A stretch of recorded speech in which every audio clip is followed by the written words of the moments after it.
여러분의 삶 속에 기쁨을 넘치게 하고 감사를 넘치게 하고 기도를 넘치게 한다면 여러분 그리 멀지 않은 때에 돈부자도 되고 성공하는 인생이 되리라고 저는 의심치 않습니다.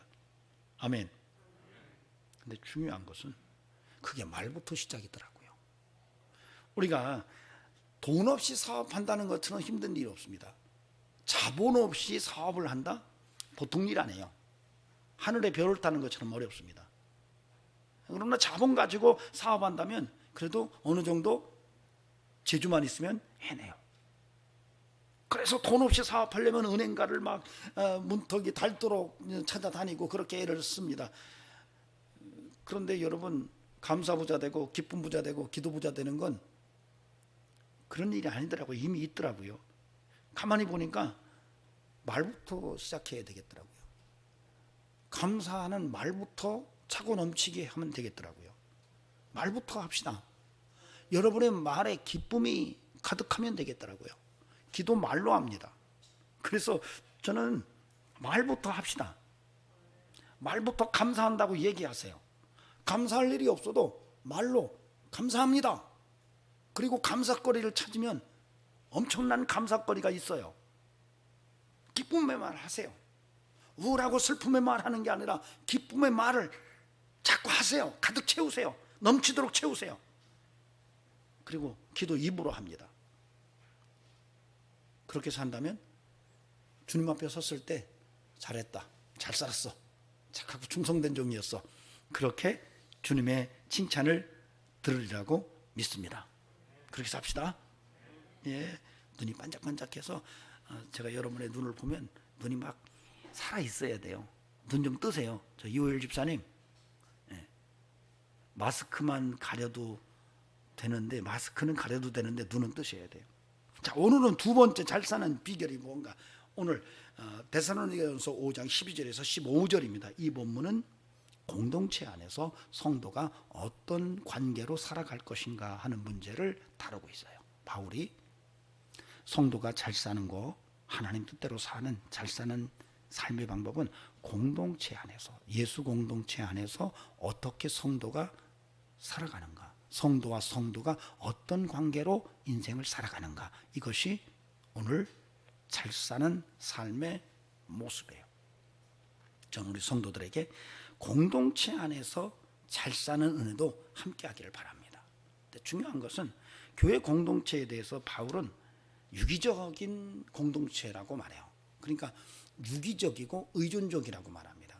에베소서에서 바울은 교회론을 아주 강력하게 이야기할 때 그 에베소서에서 말하는 교회론은 유기적인 공동체예요. 그래서 상호 의존적입니다. 이것이 표현된 직접적인 말이 주님의 몸이다라고 표현해요. 그러니까 에베소서에서 바울은 교회는 주님의 몸이다, 몸이기 때문에 유기적인 공동체고 서로 의존적이다. 다시 말하면 우리 몸에 눈이 있고 귀가 있고 입이 있어요. 서로 의존적입니다. 귀가 하는 일이 있고 눈이 하는 일이 있어요. 귀가 못하는 일은 눈이 하고, 눈이 못하는 일을 귀가 하고, 귀가 못하고 눈이 못하는 것을 입이 합니다. 서로 의존적이에요. 그래서 온전하게 몸을 이루어 가는 거예요. 그런데 그것이 교회라는 거죠.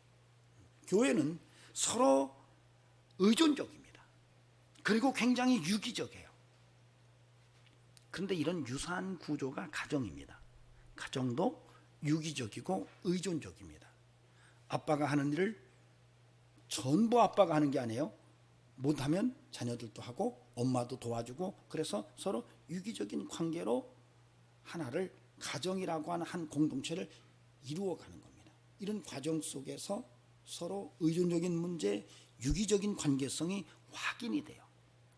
그런데 바울은 바로 교회가 그런 주님의 몸과 같은 유기적이며 의존적인 공동체라고 이야기를 하면서 그런 공동체 속에서 성도가 어떻게 성도 간의 관계를 가지고 살아가는 것이 잘 사는 것인가라는 것을 이야기하고 있어요.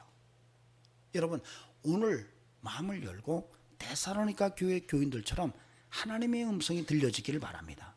사실 이 데살로니가 교회는 소문난 교회였어요. 마게도냐와 아가야에게까지 이르러서 그 주변 교회에 정말로 믿음과 사랑과 소망이 차고 넘치는 교회라는 것이 소문이 났었어요. 굉장히 바울에게 기대감을 줬던 교회가 이 데살로니가 교회예요. 그런데 그 교회가 또 그렇게 소문이 났는데 그 소문 속에 또 어떤 소문이 있었냐면 바울의 설교를 들을 때마다 사람의 말로 받지 않고 하나님의 말씀으로 받았다고 그랬어요. 여러분, 굉장히 괜찮고 매력적인 교회가 이 데살로니가 교회였어요. 그럼에도 불구하고 바울은 교회 안에서 성도 간의 관계를 어떻게 하는 것이 잘 사는 것인지를 또 권면하고 있어요. 우려가 있었던 것 같아요. 어쨌든 오늘 우리 시대 속에서, 우리 복 있는 교회 속에서 저와 여러분이 어떻게 교회 안에서 성도와의 관계 속에서 잘 살 수 있을까? 나중에 주님 앞에 섰을 때 잘했어, 그래 너 참 잘 살았어, 이런 소리를 들을 수 있을까? 착하고 충성된 종이라는 이런 소리를 어떻게 살면 들을 수 있을까 하는 문제를 함께 생각해 보도록 하겠습니다. 우리가 서로 유기적이고 서로 의존적이라고 그랬어요. 이번에 진세구 집사님 병원에 입원해서 엊그제는 우리 교인들한테도 이렇게 전화가 왔는데 말은 잘 못하지만 그런 대로 삶을 회복해가고 있다고 그렇게 들었습니다. 진세구 집사가 쓰러졌다는 소리를 듣고 저는 깜짝 놀랐어요. 우리 성도들이 그 얘기를 듣고 모두가 놀랐어요. 그래서 굉장히 많이 기도했어요. 왜 그럴까요? 여러분, 유기적이기 때문에 그래요. 서로에게 영향을 받습니다. 서로 유기적이고 서로 의존적이기 때문에 그래요. 그래서 성도는 그런 관계를 가지고 있는 거예요. 이런 관계 속에서 어떻게 교회 안에서 서로 공동체 속에서 사는 것이 잘 사는 것일까? 오늘 다시 한번 바울의 권면을 통해서 들여다보는 시간을 갖도록 하겠습니다. 그 첫 번째가 뭐냐면 12, 13절에 있어요. 12, 13절을 제가 읽겠습니다. 형제들아, 우리가 너희에게 구하노니 너희 가운데서 수고하고 주 안에서 너희를 다스리며 권하는 자들을 너희가 알고 그들의 역사로 말미암아 사랑 안에서 가장 귀히 여기며 너희끼리 화목하라. 사실 이 12절 13절은 다시 직역할 필요가 있는 문장이에요. 아주 까다로운 것은 아닌데 이렇게 번역이 가능합니다. 이제 우리가 너희에게 간청한다. 형제들아, 너희 가운데서 수고하는, 그리고 주 안에서 너희를 지도하며 훈계하는 자들을 알라. 그리고 그들의 일로 말미암아 사랑 안에서 그들을 매우 귀히 여기며 너희들 가운데서 평화롭게 살아라. 이렇게 읽을 수 있어요. 조금 쉽죠. 이런 내용은 무슨 말을 핵심적으로 하고 있냐면, 교회 공동체 안에서 성도가 잘 사는 것은 영적 리더들과 좋은 관계를 갖고 사는 것이라고 말해요. 영적인 지도자들과 좋은 관계를 가지고 살아라, 이렇게 얘기해요. 그들을 귀히 여기되 가장 귀히 여겨라, 이렇게 얘기해요. 너희가 신앙생활하면서 교회 안에서 성도로서 잘 살기를 원한다면 그 잘 사는 삶의 가장 첫 단추는 바로 영적인 지도자들, 영적인 리더들과 좋은 관계를 맺으며 그들을 가장 귀히 여기는 그런 성도로 살아가라고 이야기하고 있습니다. 이유가 있어요. 그들이 하는 일을 통해서, 그들의 수고하는 그들의 일을 보고 너희가 그들을 알고 그들을 귀히 여기고 가장 귀히 여기고 그들과 화목하라. 여기서 평화하라, 에이레네라는 말을 써요. 여러분, 저는 우리 성도들에게 오늘 제가 바울의 데살로니가 교회를 향한 소원을 통해서 함께 나누고 싶은 것은, 여러분, 교회의 영적 리더들과 좋은 관계를 가지는 은혜가 여러분에게 있기를 간곡히 바랍니다. 왜냐하면 성도는 교회에서 목회자와 좋은 관계를 가질 때에 목회자의 설교가 하나님의 음성으로 들려요.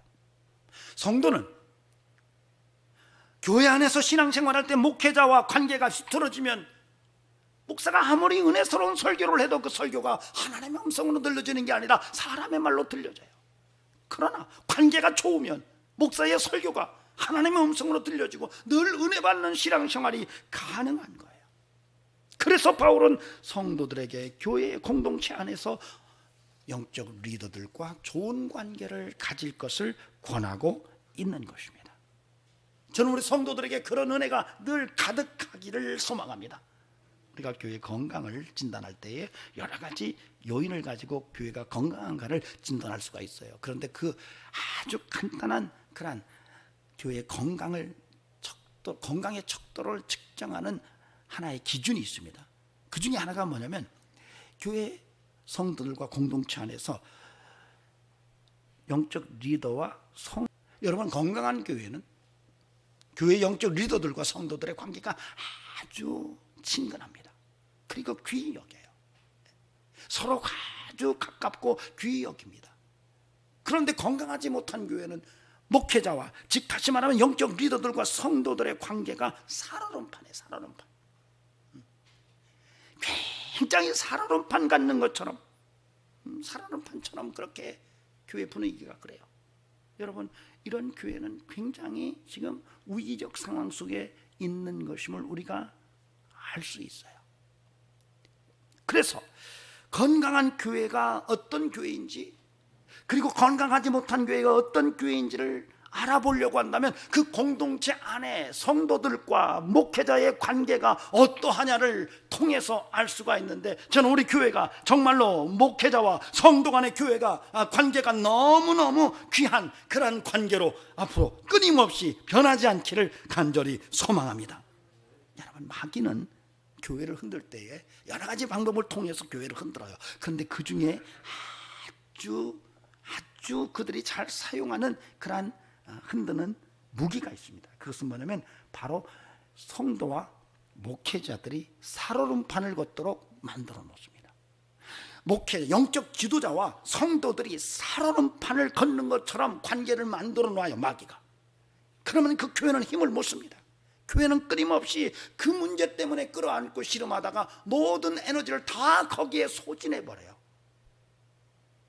그래서 바울은 성도가 잘 사는 것은, 나중에 하나님 앞에 가서 잘 살았다는 소리를 듣는 삶의 귀한 것은 바로 교회 공동체 안에서 성도가 살아갈 때 바로 교회 종들과, 즉 영적 리더들과 좋은 관계를 가지고 그들을 가장 귀히 여기는 이런 신앙의 모습을 가져야 한다는 것을 이야기하고 있습니다. 저는 우리 성도들에게 그런 은혜가 살아있기를 바랍니다.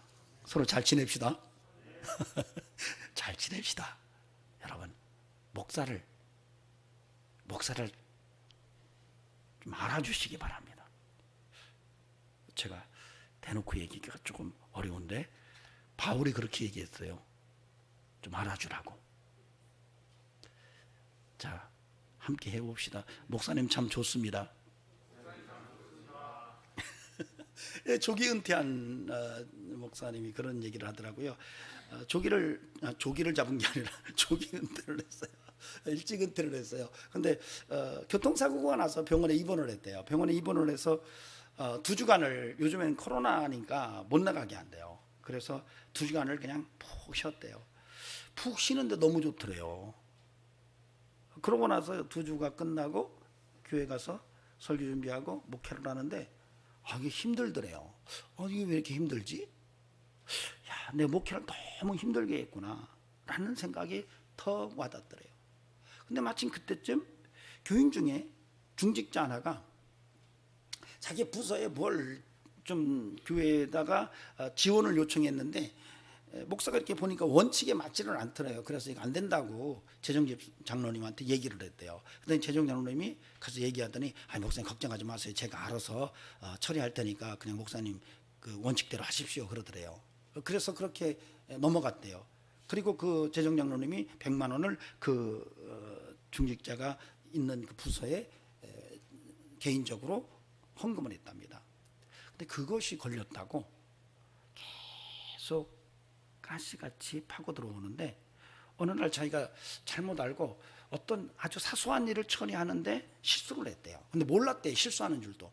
근데 탁 정관을 들고 와서 목사님, 교회 정관에 이런데 목사님 이번에 실수하셨습니다 그러더래요. 근데 그 순간에 마음속에 내가 책임져야 되겠구나라는 생각이 들어서 알겠습니다. 제가 잘못했네요. 제가 몰랐습니다. 제가 책임지겠습니다 그랬대요. 이게 같이 합해지니까 마음속에 이제는 내가 목회를 여기서 정리할 때가 됐구나라는 생각이 확 밀려오더래요. 평소에도 조기 은퇴하는 것을 부정적으로 보지 않았는데 그런 일이 겹치니까 이제는 내가 여기서 사역을 멈춰야 되겠다라고 생각이 들어서 정식으로 교회에 사임서를 냈답니다. 교인들이 아무도 그러려고 몰랐는데 왜 사임하시느냐고 막 그러더래요. 내가 힘들다, 너무 힘들다.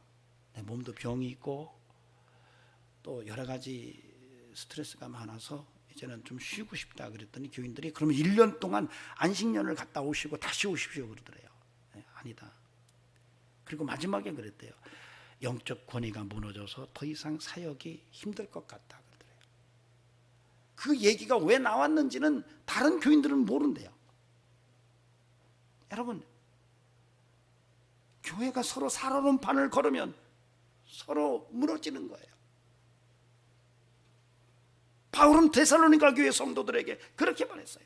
너희 가운데 영적 리더를 가장 귀히 여겨라. 12절에서 너희 가운데서 수고하고 13절에서 그들의 역사로 말미암아, 여기서 역사라는 말은 그들의 일이에요. 그들이 하는 사역의 내용들을 보고 그들의 모든 삶을 들여다보고 그들을 가장 귀히 여기는 그런 성도의 삶을 살아가라고 그렇게 권면을 하고 있어요. 저는 우리 성도들에게 그런 삶이 여러분의 삶 속에서 변하지 않기를 주의 이름으로 간절히 권면을 드립니다. 가끔은 그래요. 목사님, 설교 몇 편 준비하는데 뭐가 그렇게 힘든가요? 그런 얘기를 해요. 그런데 저는 그런 얘기를 가끔 이렇게 전에서 들으면 몰라도 한참 모르는구나 그런 생각을 해요. 여러분, 설교 몇 편 하는 게 목회가 아니에요. 여러분, 그렇다면 너무 쉬운 거예요. 설교 몇 편 하는 것이 목회라면 여러분 그건 너무 쉬운 거예요. 지금은요 연락이 옵니다. 목사님, 설교 어려우시죠? 제가 만들어 드릴게요. 한 달에 얼마씩만 보면 돈을 보내주시면 모든 설교를 다 제가 만들어 보내드리겠습니다. 이렇게 메일로 문자가 와요. 설교 준비 안 해도 돼요. 돈만 주면 해요. 여러분, 목회는 설교 몇 편 하는 게 아니에요. 여러분, 요한복음 10장에 가면은 예수님께서 선한 목자에 대해서 설명을 하세요. 그리고 그 선한 목자의 정체성을 분명하게 말씀하세요. 그때 11절에서 이렇게 말합니다. 나는 선한 목자라. 선한 목자는 양들을 위해서 목숨을 버리거니와. 선한 목자는 양들을 위해서 목숨을 버린다고 이 얘기를 해요. 이게 여러분 선한 목자라는 거죠. 여러분, 그래서 목사들은 크게 문제가 안 되는 한은 소명받고 목사가 됐을 때는 대부분이 이 주님이 말씀하신 선한 목자관이 분명하게 있습니다. 그래서 그들은 삶 자체를 희생하려고 해요. 그들은 삶 자체를 희생하면서 사역을 하려고 합니다. 이게 힘든 거예요. 목사가 힘든 것은 설교 몇 편이 힘든 게 아니라 목회를 하면서 자기를 희생하고 심지어는 목숨까지도 내어놓아야 된다라고 하는 이 놀라운 주님의 선한 목자에 대한 정의를 알기 때문에 힘든 거예요. 오늘날 성도들은 성공한 목사와 훌륭한 목사를 잘 혼돈하는 것 같아요. 성공한 목사가 훌륭한 목사라고 생각하는 경향이 많은 것 같아요. 근데 그렇지 않아요. 성공한 목사와 훌륭한 목사는 굉장히 달라요. 훌륭한 목사는 주님의 선한 목자관을 그대로 삶 속에 끌어안고 가는 목사예요. 교회가 작고 교회가 보잘것없다 할지라도 그 목사가 살아가는 삶의 사역이 정말로 선한 목자의 모습이라면 그는 아주 훌륭한 목사예요. 비록 성공하지는 못했지만 훌륭한 목사예요. 오늘날 성도가 이걸 구별할 줄 알아야 돼요. 저는 우리 성도들이 이런 분별력이 있기를 바랍니다. 바울은 그런 주의 종들을 가장 귀히 여기라고 말해요. 히브리서 13장 17절에서 너희를 인도하는 자들에게 순종하고 복종하라. 그들은 너희 영혼을 위하여 경성하기를 자신들이 청산할 자인 것 같이 하느니라. 그들로 하여금 즐거움으로 이것을 하게 하고 근심하게 하지 말라. 그렇지 않으면 너희에게 유익이 없느니라.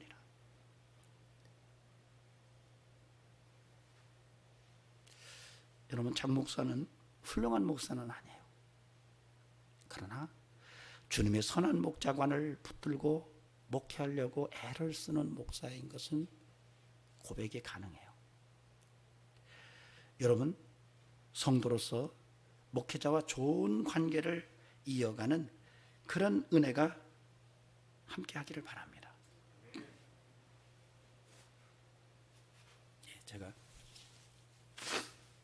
눈물이 나네요.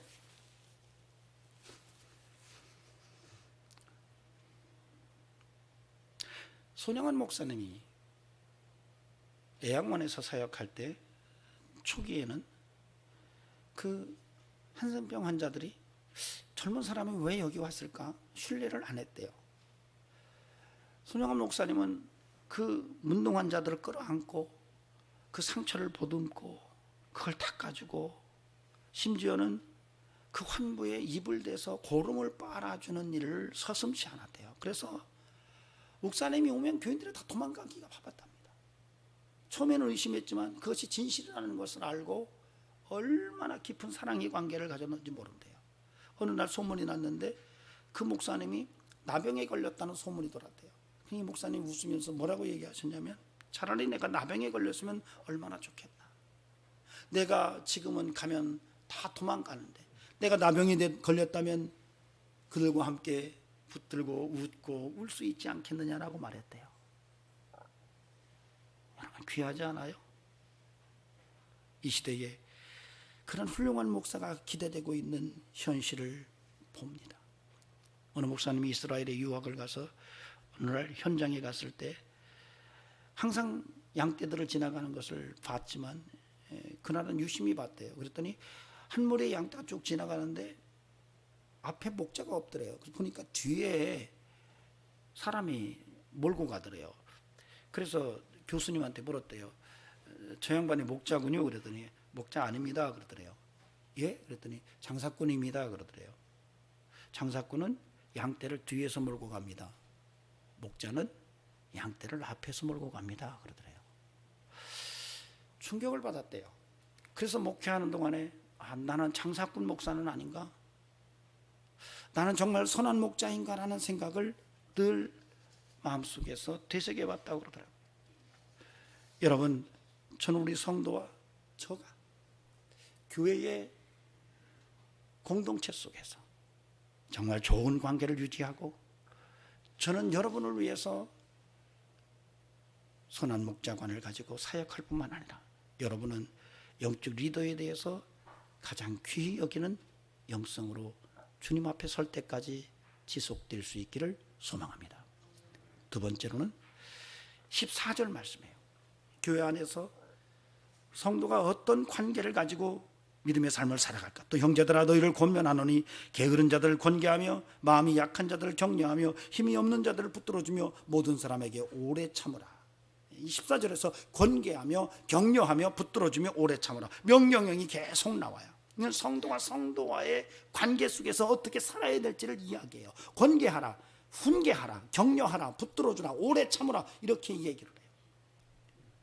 근데 여기서 게으른 자가 나와요. 근데 여러분, 이 게으른 자라는 말은 여러분, 이 아탁토스라는 말인데 이것은 게으르다라는 의미도 있지만 굉장히 폭넓은 의미를 함축하고 있는 단어입니다.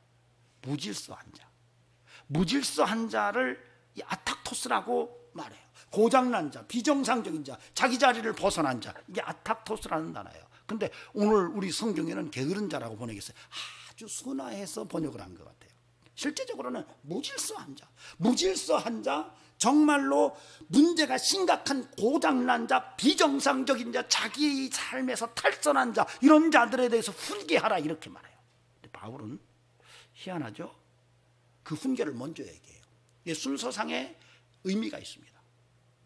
여러분, 교회는 위로의 공동체고 사랑의 공동체고 격려의 공동체고 기다림의 공동체라고 그렇게 생각하기 쉬워요. 그런데 데살로니가 교회를 향하여 바울은 이렇게 말해요.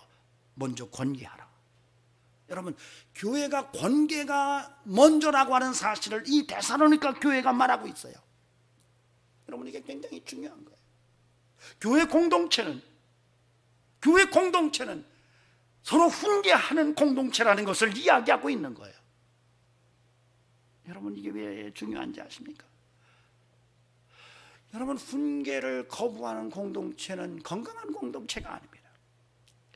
지금 대한민국이 걱정되는 게 그거예요. 어른들이 젊은이들을 훈계를 못해요. 훈계하다 얻어맞습니다. 뭔 말을 했다 큰일 나요.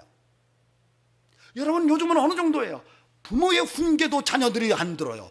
부모가 나에게 훈계한다고 화가 나서 부모를 살해하는 지경까지 지금 대한민국이 병들어 있어요. 여러분, 기대감을 갖기가 쉽지가 않아요. 어떤 공동체든 훈계를 받아들이지 못하는 공동체는 건강할 수가 없어요. 여러분, 사람의 깊이를 어떻게 알까요? 여러분, 열속 물길은 알아도 한길 마음속은 알 수가 없어요. 그 마음을 어떻게 알까? 여러분, 위로하고 사랑하고 격려한다 그래서 그 다음에 실체는 보기 어렵습니다. 그런데 훈계를 해보면 알아요. 훈계를 해보면 그것을 받아들이는 것과 그렇지 못한 것으로 통해서 그 사람의 삶의 깊이를 알 수가 있어요. 삶의 깊은 사람들은 훈계를 잘 받아들여요. 누가 훈계하면 그것을 받아들이고 잘 소화를 해요. 가능성이 많은 사람입니다. 대박 칠 사람이에요. 대박은 멀리에서 오는 게 아니에요. 사람들의 훈계를 잘 들을 수 있다면 그 사람은 정말로 앞으로 전망 있는 인생이 가능한 사람이에요. 그러나 훈계를 받지 못하면 인생은 그리 밝다고 볼 수가 어려워요. 교회도 그래요. 그래서 오늘 바울은 교회 공동체에게 이렇게 말합니다. 서로 훈계하래요. 근데 그렇게 훈계하기가 쉽지가 않죠. 제일 좋은 것은 말씀을 통해서 교훈을 받는 거예요. 하나님의 말씀을 통해서 교훈과 책망과 바르게 함과 의로 교육하기에 유익하다는 이 진리를 우리가 경험해야 돼요. 여러분, 그래서 여러분들은 끊임없이 하나님의 말씀을 들으면서 하나님의 훈계를 받아들이는 은혜가 함께하기를 바랍니다. 그리고 또 나아간다면 성도들 간의 영적인 도전을 통해서 훈계를 받아야 돼요. 아이고, 아무개 집사님이 신앙생활 하는 거 보니까 내는 아무것도 아니네, 세 발에 피네, 안 되겠다, 나도 저 집사님처럼 신앙을 뜨겁게 가져야지. 야, 아무개 장로님이 저렇게 신앙생활 열심히 하는 거 보니까 나는 아이고 그 신들매도 못 물들겠네, 나도 그 장로님처럼 돼야지. 이렇게 자기 스스로를 성도들의 삶의 도전을 통해서 책망하고 자기를 변화시켜 나가는 이런 은혜가 공동체 안에 있어야 할 겁니다. 저는 우리 성도들에게 훈계를 받아들이는 지혜가 있기를 바랍니다. 정말로 책망과 교훈이 우리에게 함께 올 수 있기를 바랍니다. 그런데 교회는 단순하게 책망만 있는 게 아니라, 훈계만 있는 게 아니라 돌봐주고 붙들어주고 격려해주고 위로해주고 기다려주라고 얘기해요. 저는 우리에게 이런 은혜도 살아있기를 바랍니다. 여러분, 우리가 살다 보면은 기다려줄 사람이 있어요. 어떤 사람은 참 기다려줘야 돼요. 이거 기다려줘야 돼요. 이거 어떻게 안 해요? 기다려줘야 돼요. 어떤 사람은 붙들어줘야 돼요. 어떤 사람은 위로해줘야 돼요. 이런 것들이 교회에 필요하다는 거죠. 성도들이 해야 돼요. 목사가 다 할 수 없어요. 우리 장로님들이 해야 돼요. 권사님들이 하셔야 돼요. 서로 붙들어주고 서로 위로해주고 기다려주고 하는 것이 필요해요. 여러분, 저와 여러분에게 이런 교회의 모습이 현실 속에서 뜨겁게 살아있기를 소망합니다. 우리 복 있는 교회는 때로는 책망이 있지만 때로는 위로와 격려가 있고 때로는 붙잡아주고 때로는 기다려주는 이런 영성도 함께 조화를 이루어서 하나님의 정말 멋있는 매력적인 공동체로 만들어가는 은혜가 살아있기를 바랍니다. 여러분, 저와 여러분에게 그런 은총이 풍성해서 강물처럼 흘러가 많은 열매가 맺혀지는 은혜가 있기를 바랍니다. 사실은 교회는 위로가 굉장히 필요해요. 위로와 붙잡아주고 기다려주고 하는 그런 의미가 굉장히 요긴한 공동체가 분명합니다. 저는 우리 성도들이 그런 은총이 있기를 바라고요. 우리 교수님 한 분이 그런 얘기 하시더라고요. 개척목회할 때 새벽 예배 때 어떤 모르는 여자분이 와서 예배를 드리고 막 울더래요. 얼마나 구슬피 우는지, 뭐나 한이 맺혔는가.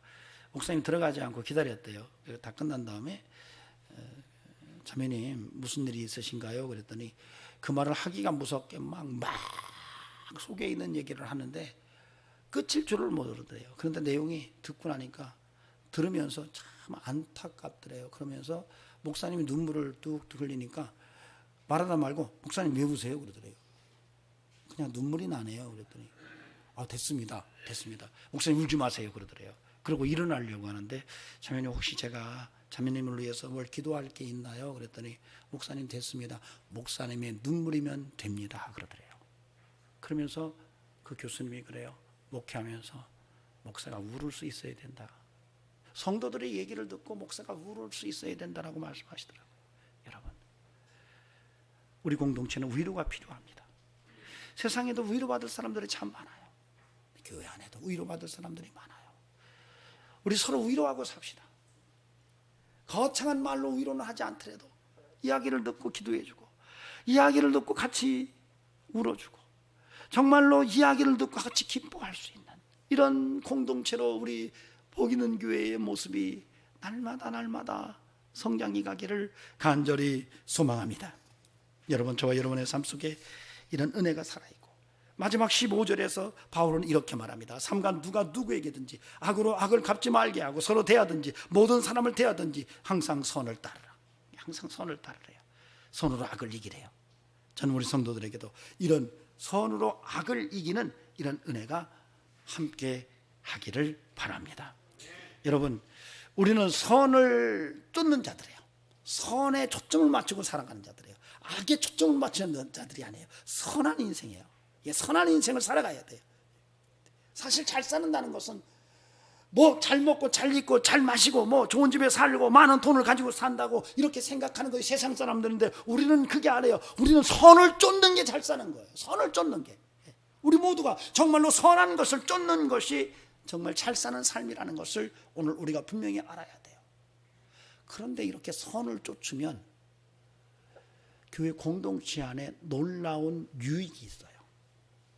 여러분이 선을 쫓는 인생을 살아가고 선으로 악을 이기는 영성을 가지고 살아가면 공동체에 엄청난 이익을 가져다 줍니다. 하나님 나라에 엄청난 이익을 가져다 줘요.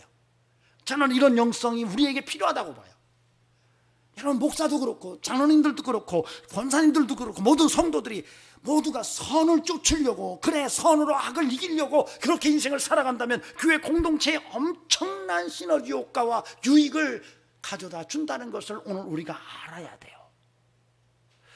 여러분, 오늘 여러분이 한번 생각해 보세요. 내가 교회에 지금 유익한가? 내가 얼마나 유익한가? 내가 교회에 얼마나 영향력을 미치는가? 여러분, 우리 인생의 성공은 뭘 많이 가지고 뭘 많이 누린다 그래서 되는 게 아니에요. 그 사회에 얼마나 영향력을 미치는가 하는 것이 굉장히 중요해요. 교회 안에서 건강한 성도는 교회에 큰 영향력을 미쳐요. 여러분, 그 사람이 있는 것만으로도 교회는 굉장히 신선한 그런 도전을 받아요. 여러분, 그런 성도가 오늘 우리에게 필요한데, 오늘 우리는 내가 그래야 되겠다고 생각했으면 좋겠어요. 그리고 끊임없이 선한 것을 쫓으면서 하나님 나라의 유익을 위해서 여러분이 어떻게 쓰일지에 대해서 고민하고 그렇게 한 걸음씩 한 걸음씩 용기 있게 나아가는 이런 영성의 성도가 되기를 간절히 바랍니다. 요즘에 아주 핫하게 뜨는 기업 중에 하나가 넷플릭스입니다. 이 넷플릭스의 리드 헤이스팅스는 그의 저서인 No Rules라고 하는 규칙 없음이라는 책을 써서 거기서 자기가 어떻게 넷플릭스를 경영하는지를 상세하게 설명을 해놨어요. 거기에서 그는 모든 기업의 기존 시스템을 다 해체하고 자기만의 독특한 그런 경영 비법을 적용했어요. 그리고 기업이 어마어마하게 성장했어요. 그 중에 그가 선택한 방법 중에 경영 비법 하나가 뭐냐면 휴가를 마음대로 써라요. 그리고 경비를 쓸 때 알아서 써라요. 처음에는 그렇게 했더니 이게 막 난리가 난 거예요. 기업들이 회사가 난리가 난 거예요. 서로 안 맞으니까. 아니, 휴가를 마음대로 쓰라니. 쉽게 말하면 너 알아서 쓰라는 거예요. 몇 개월 쓰고 싶으면 쓰고, 또 뭐 누구를 만나서 접대를 해야 되는데 돈을 얼마 쓸지 알아서 쓰라는 거예요. 그런데 질문을 하나 던져요. 넷플릭스에 유익한가라고 묻고 써라. 여러분, 굉장히 중요한 말입니다. 여러분이 하나님 나라에 유익한가? 여러분 가정에 여러분이 지금 유익한가? 아니, 가정을 망치고 있는 것은 아닌가? 교회를 망치고 있는 것은 아닌가? 사회를 망치고 있는 것은 아닌가? 대한민국을 지금 내가 망치고 있는 것은 아닌가? 한 번쯤 봐야 돼요. 그리고 선을 쫓고 선에 속한 자로 살아가야 돼요. 선으로 악을 이기는 자가 돼야 돼요. 이게 성도들을 향한 하나님의 소원이에요. 교회 안에서도 저는 우리 성도들에게 이런 영성과 은혜가 늘 살아있기를 바랍니다. 이제는 선한 청지기로 부름받은 저와 여러분이 선을 쫓아갑시다. 선한 싸움을 싸웁시다. 그래서 선한 인생을 살아내면서 하나님 앞에 섰을 때 잘했다 칭찬 듣는 이런 인생을 살아갑시다. 그리고 나중에 주님 앞에 섰을 때 잘 살았다 소리 들어야 돼요. 부탁드립니다. 이제는 교회 안에서 목회자와의 관계 잘 만들어 가시기 바랍니다. 성도와 성도 간의 관계, 권계하고 위로하는, 기다려주고 잡아주는 이런 관계를 잘 만들어가는 우리 성도들 되기를 바랍니다. 그리고 선에 속하십시오. 선으로 악을 이겨내십시오. 그래서 주님 앞에 섰을 때 잘했다고 칭찬 듣는 우리 믿음의 성도들 다 되기를 주의 이름으로 축원합니다. 기도하시겠습니다. 존귀하신 하나님, 오늘도 우리 인생을 붙드셨음을 믿습니다. 하나님께서 우리를 통해서 영광 받으시고 우리가 이 땅에 사는 동안에 잘 살고 주님 앞에 섰을 때 칭찬 듣는 복된 삶을 살아내게 하옵소서. 이제는 우리 주 예수 그리스도의 은혜와 하나님 아버지 살아계심과 성령님의 역사하심이 오늘도 믿음으로 하나님께 영광 돌리며 잘 살기를 원하는 귀한 심령들에게 지금부터 영원토록 함께 하시기를 간절히 축원하옵나이다. 아멘. 광고 말씀드립니다. 다음 주는